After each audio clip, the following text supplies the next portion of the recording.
Iran ও Israel যুদ্ধে আমেরিকার গর্ব একেবারে মাটিতে নামিয়ে দিয়েছে ইরান।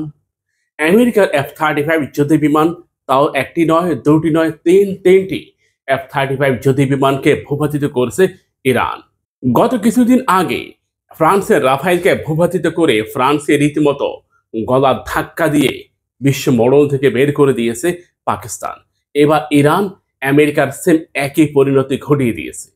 ইরান ও পাকিস্তান মিলে পুরো ন্যাটোভুক্তের অন্যতম পাওয়ারফুল দুটি রাষ্ট্র ফ্রান্স ও আমেরিকার গর্ব রাফায়েল এবং F-35 যুদ্ধ বিমানকে বলা হয় দুনিয়া কাঁপানো যুদ্ধ বিমান, বিশ্বের অন্যতম পাওয়ারফুল যুদ্ধ বিমানগুলোর অন্যতম একটি। এমনকি এটাকে সারা পৃথিবীর এক নাম্বার যুদ্ধ বিমান ধরা হয়, যার দাম প্রায় বিলিয়ন ডলারের কাছাকাছি। প্রিয় ভাইয়েরা, F-35 ভূপাতিত হয়নি, বরং আমেরিকার অর্থনীতির উপর বড় ধরনের আঘাত। প্রিয় ভাইয়েরা, ভারতের গণমাধ্যমগুলো এটা বলতেছে যে F-35 কেনার জন্য ভারত গত 10 বছর ধরে আপ্রাণ লড়াই করতেছে, সে F-35 কে ভূপাতিত করে ইরান প্রমাণ করে দিয়েছে এটি শুধু রাডারে ধরা পড়ে না, এটাকে মাটিতেও আশ্রয় ফেলতে পারে। প্রিয় ভাইয়েরা, এ কারণে ভারতের নতুন সিদ্ধান্ত, স্টিল ফাইটার যুদ্ধ বিমান F-35 এটাকে ভারত কিনবে কিনা নতুন করে ভাবনায় পড়েছে ভারত। নরেন্দ্র মোদী এখন এটা নিয়ে সন্দিহান যে রাফায়েল নাকি F-35 দুটাই তো মাটিতে আশ্রয় পড়লো, একটা ইরানের হাতে, অপরটা পাকিস্তানের হাতে। ইরান যুদ্ধে আমেরিকার বহু অস্ত্রের চমৎকার পরীক্ষা হয়েছে। মধ্যে অন্যান্য যুদ্ধ বিমানগুলোর জম ইতিমধ্যে ইরানের হাতে পৌঁছেছে বলে জানা গেছে। এর মধ্যে চায়না তাদের PL-15E air to air missile ইরানের হাতে হস্তান্তর করেছে বলে জানা গেছে। ধারণা করা হচ্ছে এই মহাবিশ্বে, এই পৃথিবীর যত যুদ্ধ বিমান রয়েছে, যত যুদ্ধযান রয়েছে আকাশপথে, প্রতিটা আকাশপথের যুদ্ধযানের একটাই জম, যেটাকে বলা হয় জমদূত। সেই জম PL-15E air to air missile. China প্রায় 15 বছর গবেষণা করে এই PL-15E air to air missile তৈরি করছে। এটি চায়না কোনো রাষ্ট্রের কাছে বিক্রি করে না, তবে নিহাত যদি কোনো বন্ধু রাষ্ট্র বিপদে পড়ে যায়, ঠিক তখনই চায়না এই PL-15E air to air missile সরবরাহ করে। এখন ধারণা করা হচ্ছে যে ইরানের হাতে PL-15E ইতিমধ্যে পৌঁছে দেওয়া হয়েছে। ইরান এই PL-15E air to air missile দিয়ে ইসরায়েলের কবর দিবে, কারণ ইসরায়েল যা করতেছে সব যুদ্ধ বিমানের মাধ্যমে। সেই যুদ্ধ বিমানকে ভূপাতিত করার জন্য PL-15E air to air missile প্রয়োজন। বাংলাদেশ কেন J-10C যুদ্ধ বিমান ক্রয় করতে চেয়েছে জানেন? শুধুমাত্র PL-15E air to air missile পাওয়ার জন্য। যারাই PL-15E কিনতে চায় তাদেরকে প্রথম শর্ত J-10C যুদ্ধ বিমান ক্রয় করতে হবে।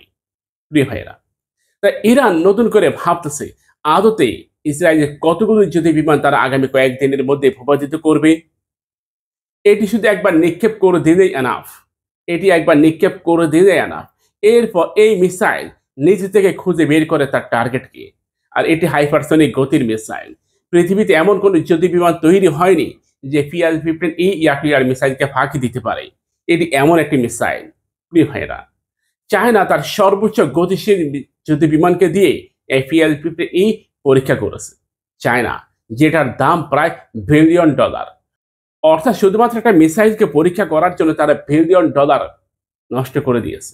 এবার বুঝেন চায়না কত ত্যাগ তিতিক্ষা পাড়ি দিয়ে এই PL-15E এয়ার টু এয়ার মিসাইলটি তৈরি করে।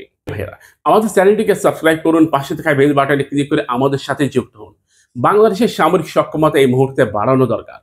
যদি বাংলাদেশ সামরিক সক্ষমতায় মনোযোগ না দেয়, ভারতীয় মদতপুষ্ট কিছু কর্মকর্তা যারা সামরিক সক্ষমতা বাড়তে দেয় না, এবং আমি বিএনপির ঊর্ধ্বতন কয়েকজন রাজনৈতিক নেতার উদ্দেশ্যে বলবো, দয়া করে আপনারা হয় পদত্যাগ করেন আর নতুবা আপনারা দেশ ছেড়ে চলে যান, কারণ আপনারাই যুদ্ধ বিমান ক্রয়ের অন্যতম বাধা। প্রিয় ভাইয়েরা, সক্ষমতা বাড়ানো এখন খুব দরকার। ইসরায়েল নতুন করে যে ম্যাপ প্রকাশ করেছে, সেই ম্যাপের মধ্যে বাংলাদেশের নামটি স্পষ্টভাবে উল্লেখ রয়েছে। আমাদের নেই কোনো এয়ার ডিফেন্স সিস্টেম, নেই কোনো যুদ্ধ বিমান। আমার মনে হয় ইসরায়েলের 1 থেকে 1.5 ঘন্টার বেশি সময় লাগবে না বাংলাদেশটা দখল করতে। কারণ দেখেন, ইরানের শক্তি সামর্থ্য দুনিয়া কাঁপানো। সে ইরানের প্রতিটা অঞ্চলে তারা বিমান হামলা পরিচালনা করেছে। ইরানের রাষ্ট্রীয় টেলিভিশন ভবন উড়িয়ে দিয়েছে এক বিমান হামলার মাধ্যমে, F-35, F-16 ফ্যালকন এই যুদ্ধ বিমানগুলো দিয়ে। ঠিক তেমনি আমরা কি করে তাদেরকে ঠেকাবো? যেখানে ইরানের প্রায় 14 ভ্যারিয়েন্টের এয়ার ডিফেন্স সিস্টেম রয়েছে, অথচ আমরা কি পারবো?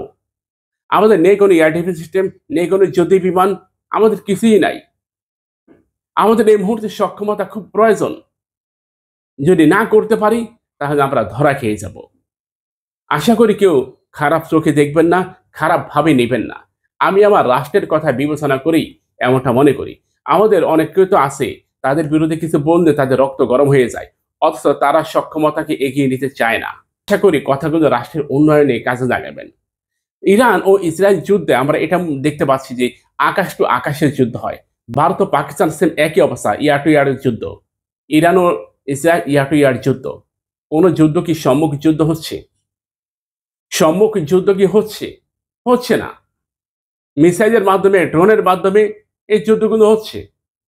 তাই আপনি যদি মনে করেন যে আপনার 10 লক্ষ সৈন্য রয়েছে, তাহলে কি আপনি কি যুদ্ধে বিজয় অর্জন করবেন?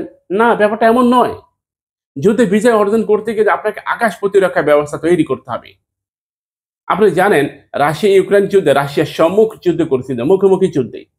রাশিয়ার প্রায় 50,000 সৈন্য দুনিয়া থেকে বিদায় নিয়েছে। 50,000।